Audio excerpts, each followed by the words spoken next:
지난 주말 저녁 서울 구로동의 한 공원. 스피커로 나오는 중국 음악에 맞춰 중년 여성 10여 명이 단체로 춤을 춥니다. 가벼운 에어로빅 같기도 한 이 춤은 중국에서 흔히 볼 수 있는 광장춤이라고 불리는 댄스입니다. 에어로빅인가 비슷하게 그냥 채소 삼아 건전하게 한다고. 이미 우리 사회 깊게 들어온 중국의 단면입니다. 그리고 중국에 대한 곱지 않은 시선이 함께 얹어집니다. 신고해도 경찰이 와갖고 하지 말라고 그러면 일어서버려 그냥 가버리면 또 거기서 살아있는 놈 많은데 통제가 할 수가 없잖아요. 숨은 못 추게 해야 돼요. 인천의 차이나타운. 이름난 중국 요리집과 중국풍으로 꾸며진 거리로 중국을 경험하려는 사람들이 찾는 곳입니다. 그런데 2년 전부터 이곳엔 10월 대만 건국기념일 즈음마다 대만기가 내걸렸습니다. 이 동네 살고 있는 소위 중국인이 97, 8% 이상이 대만 즉 중화민국 국적입니다. 중국에 대한 그런 게 있을 때마다 뜻하지 않는 결과가 있어서 우리는 그쪽 아니다. 생존의 하나의 방책이죠. 생존을 위해서 대만기를 걸었다는 상인 회장의 말은 한국의 반중 감정이 차이나타운 상권을 다 죽여버릴 만큼 심각하다는 반증입니다. 중국은 공공연히 비호감 국가가 됐습니다. 20년 전 조사에선 중국이 비호감이라고 답한 한국인이 31%였는데 올해는 80%로 뛰었습니다. 이런 반중 정서가 우리나라뿐은 아닙니다. 하지만 특이한 건 다른 나라들은 모두 노인층에서 중국이 싫다는 반응이 더 높게 나타났는데 우리나라에서만 이른바 2030 젊은 층의 반중 감정이 노인보다 유독 심했습니다. 그거 때문에요? 자꾸 부인하니까 거짓말하는 것 같고 신뢰가 안 가고. 중국하면 민폐국이라는 생각도 들고 화가 나더라고요. 편파 판정이 좀 심한 것 같아요. 지난 30년 중국이 경제 성장에 치중하는 동안 우리는 민주, 인권 같은 가치를 발전시켰고 특히 젊은이들은 공정과 환경 같은 가치가 더욱 중요해졌습니다. 공공연히 김치가 중국 음식이라고 표현하는 중국 유튜버는 팔로워가 1,700만 명이 넘습니다. 중장년 세대에게 중국이 기회였다면 이제 어린 세대들에게 중국은 위협으로도 다가오고 있습니다. 한국하고 김치 같은 것도 자기 거라 우기고 우리나라를 뺏을 것 같은 그런 생각을.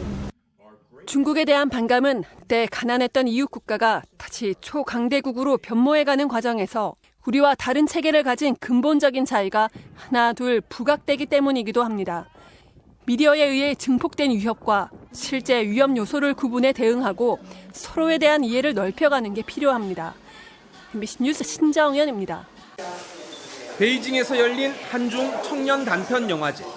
모처럼 만의 한국 영화 행사에 중국 관객들이 몰렸습니다. 한국에 대한 호감을 갖고 있는 젊은이들입니다. 韩国文化有很多就是值得我们学习的地方，然后就是我们可以所谓的博采众长。朴赞玉导演选择了用中国的威望的一个女演员叫汤唯这个艺术上的碰撞，我觉得就非常非常妙。 이곳은 베이징에 오면 반드시 들르게 된다는 유명 관광지 이하원입니다. 이하원에 있는 이런 안내판에는 영어와 더불어 한국어로 자세한 설명이 적혀 있습니다. 지난 30년간 한중 간의 인적 교류가 얼마나 활발했는지를 보여주는 단적인 증거라고 할 수 있습니다. 하지만 한국에 대해 가졌던 중국인의 부러움은 이제 대등함이나 우월감으로 바뀌었습니다. 베이징의 명소인 쌀리퉁 거리. 건물마다 세계 최대 명품 시장 중국을 겨냥한 해외 유명 명품 매장들이 즐비합니다. 이곳은 베이징의 젊은이들이 가장 즐겨 찾는 쌀리툰입니다. 그들을 겨냥해 한국의 화장품 업체가 이곳에 가게를 냈지만 지금은 이렇게 문을 닫은 상태입니다. 品牌自己做的也很多，而且中国的市场也特别的大，所以说国货的崛起可能就也会影响这样的发展。 세계적 수준으로 발전한 중국 제품들이 많아지면서 한국의 확고한 수출 시장이었던 중국은 힘들게 경쟁해야 하는 무대로 변했습니다. 电子产品的话，可能以前我觉得像三星啊这些手机的牌子，但最近这2年可能感觉因为国产的一些华为什么跟兴起了。 커진 자부심은 주변국에게 오만함으로 비춰지기도 합니다. 한프라고 불리는 전통 옷을 입는 젊은이들의 유행이 편하게만 보이지 않는 건 모든 문화의 원조는 중국이라는 거침없는 주장과 다 있기 때문입니다. 还行吧，挺好的。但是就是你们不要窃取我们中国的文化。 중국은 이제 미국과 대등해졌다고 자평합니다. 애국주의는 외국에 대한 강한 배타성으로 나타나기도 합니다. 美国要驻军在韩国，但是它确实萨德这个部署对于中国还有韩国之间的一些关系，其实是有一个不太好吧。 중국 경제 성장과 시진핑 체제에서 더욱 강화된 권위주의. 여기에 맞물려 애국주의 교육을 받고 자란 젊은 세대일수록 이런 정서는 두드러집니다. 稍微谦虚一点，向中国学习可以，但是不要去搞一些去抄袭的东西，对吧？ 재작년 조사에 따르면 중국인들은 한국에 대해 69.4%가 이미지가 긍정적이라고 평가했지만 10대는 이 비율이 42.1%에 불과했습니다. 베이징에서 MBC 뉴스 이혜인입니다. 인적 드문 산골짜기 속 마을. 한 여성이 텃밭에서 속이 꽉 찬 배추를 뽑습니다. 씻고 다듬은 배추에 소금을 뿌려 절이고 버무린 고추 양념을 묻혀 항아리에 넣습니다. 영락없이 한국의 김치를 만드는 모습입니다. 하지만 이 영상의 제작자는 중국 쓰촨성 출신 요리 유튜버 리즈치입니다. 구독자만 1,500만 명 이상으로 현재 중국에서 가장 영향력 있는 영상 제작자 중 하나입니다. 올해 1월 리즈치의 김치 영상이 올라온 뒤 국내에선 큰 파장이 일었습니다. 해당 영상의 설명란에 차이니즈 푸드, 즉 중국 음식이라는 꼬리표만 달려 있었기 때문입니다. 네, 굉장히 힘이 있는 유튜버가 그 김치 만드는 영상을 내면서 거기에 이제 태그로 중국 음식이라고 붙여놓은 그게 굉장히 큰 반감을 샀거든요. 우리 대중들한테는 굉장히 큰 어떤 그 반중 정서 이런 것들을 만든 계기로 작용한 부분이 있고요. 한국 누리꾼들이 이 영상에 거세게 반발하자 중국 공산당 기구인 중앙정치법률위원회가 공식 SNS 계정에 이런 글을 올렸습니다. 최근 유튜버 리즈치가 자신이 올린 파오차이 영상 때문에 한국인들의 집중 비난을 받고 있다. 중국 5,000년 찬란한 문화유산인 파오차이를 보호해야 한다. 하지만 리즈치가 올린 영상은 분명 중국식 파오차이가 아닌 김치. 둘은 전혀 다른 음식입니다.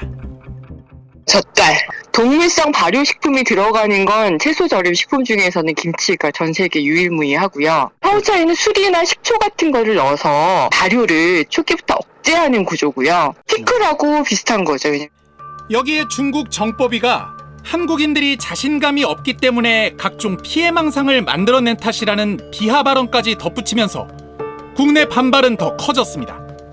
문제 제기를 하면 중국의 당국자들은 그건 뭐 그런 일이 있었나 보다 정도로 얘기를 하는 거죠. 겉으로는.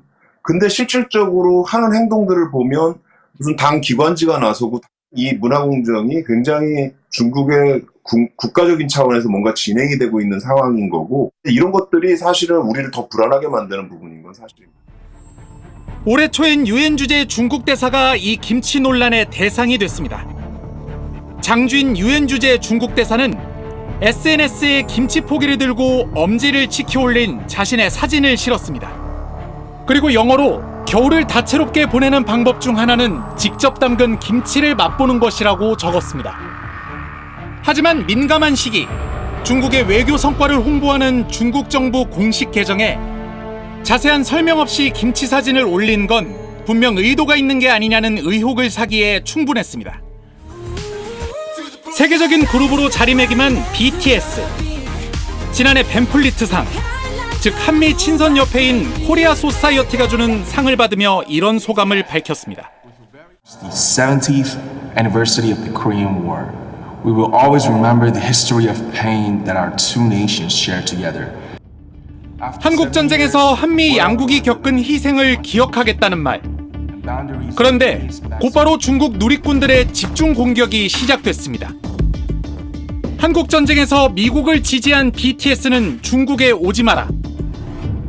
미국이 정의롭다고 말한 BTS의 팬들은 죽어라와 같은 비난이 잇따랐습니다.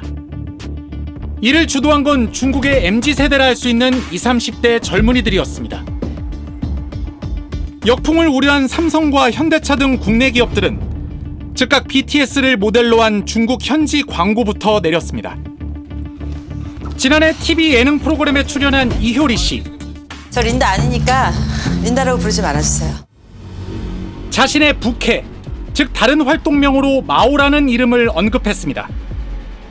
이 말 한마디에 중국 누리꾼들이 폭발했습니다. 이들은 자신들의 국부 마오쩌둥이 모욕당했다며 한글까지 동원해 이 씨의 SNS에 악플을 쏟아냈습니다.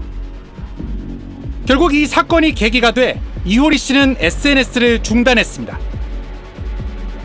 중국의 20, 30대의 젊은 세대는 2000년대 이후 중국이 세계적 강대국으로 부상하는 모습을 목격하며 자랐습니다. 여기에 애국주의 교육을 받으며 성장해 강한 민족주의, 극단적인 중화 사상을 가지고 있습니다.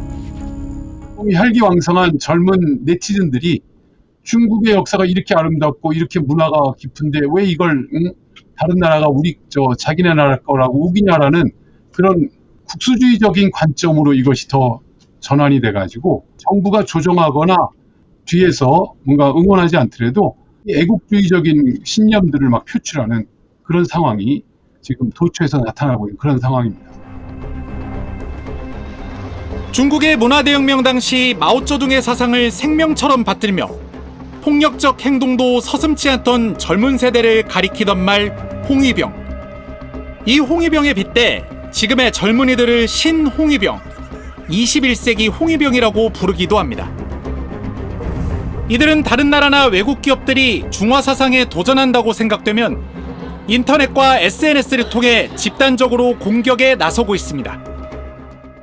중국의 애국주의 청년들이 있는데 그들이 굉장히 극렬하게 이제 그 중화주의를 외치고 있다. 중국이 세계의 중심이다. 이런 걸 외치고 있는데 옛날에 홍위병이 자국의 부르주아를 때려잡았다면 지금은 한국이라든가 이제 외국을 때려잡으려고 하는 듯한